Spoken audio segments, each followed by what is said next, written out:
السلام علیکم، میں آپ کا دوست افسر خان آج پھر اپنے یوٹیوب چینل پہ آپ سب کا بہت بہت سواگت کرتا ہوں، اور آج ایک پھر بہت اچھی حدیث لے کے آیا ہوں جو صحیح مسلم سے ہے، اور باب ہے اس کے اللہ تعالیٰ کا یہ فرمان کہ اپنے قریبی رشتہ داروں کو ڈرائے، اور حدیث نمبر ہے 501 راوی ہے ابو ہریرہ رضی اللہ تعالی عنہ۔ ابو ہریرہ رضی اللہ تعالیٰ عنہ سے روایت ہے، جب یہ آیت اتری ڈرا تو اپنے کنبے والوں کو،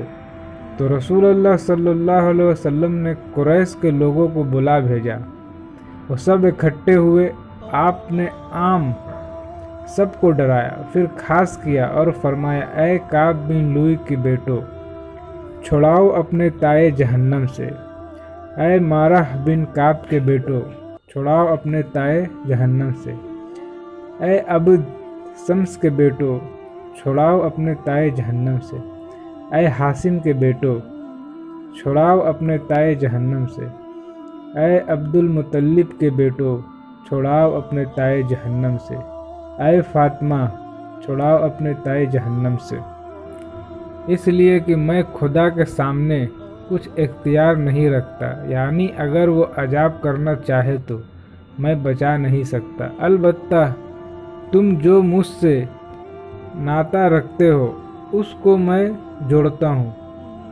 یعنی دنیا میں تمہارے ساتھ احسان کرتا رہوں گا۔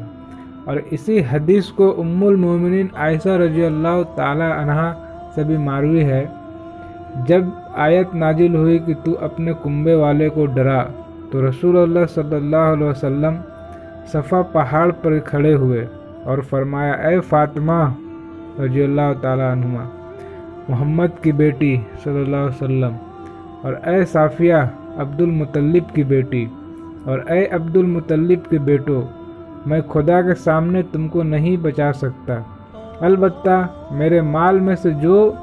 تم جی چاہے مانگ لو۔ اور ابو ہریرہ رضی اللہ تعالی عنہ سے بھی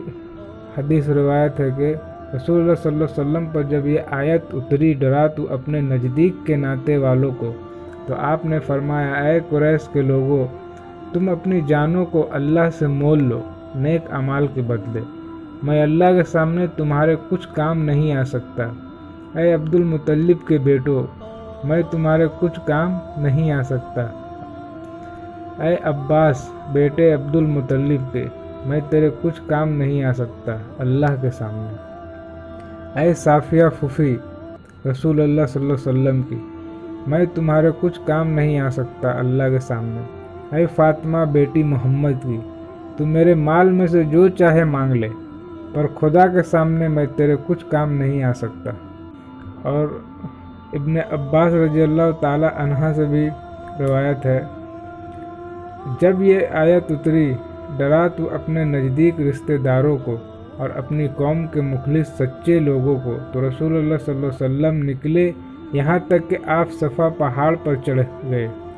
اور پکارا، صابحہ، لوگوں نے کہا، یہ کون پکارتا ہے؟ انہوں نے کہا، محمد صلی اللہ علیہ وسلم۔ پھر سب لوگ آپ کے پاس اکٹھے ہوئے، آپ نے فرمایا، اے فلانے کے بیٹو، اے فلانے کے بیٹو، اے فلانے کے بیٹو، اے عبد المنافق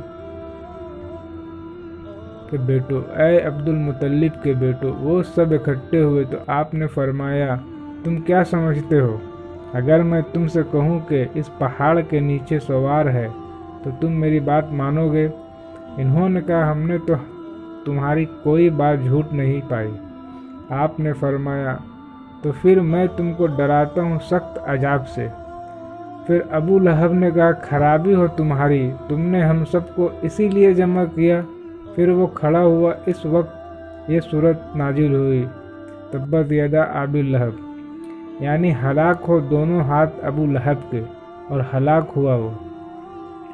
امس نے اس صورت کو یوں ہی پڑھا آخر تک۔ تو رسول اللہ صلی اللہ علیہ وسلم نے سب کو، اپنے رشتہ دار کو، اپنے قبیلے والے کو، سب کو ڈرایا کہ تم کو جو چاہیے دنیا میں ہم سے لے لو، لیکن آخرت میں اللہ کے سامنے میں تمہارے کوئی کام نہیں آ سکتا۔ لیکن آج کل جو کچھ لوگ ہیں جو دنیا میں دعویٰ کرتے ہیں کہ ہم تم کو بچا لیں گے، آخرت میں تمہارا کچھ نہیں ہوگا، تو سب سے بچے۔ اور رسول اللہ صلی اللہ علیہ وسلم کی صحیح حدیث ہے، اور رسول اللہ صلی اللہ علیہ وسلم کا ہر بات سچا ہے،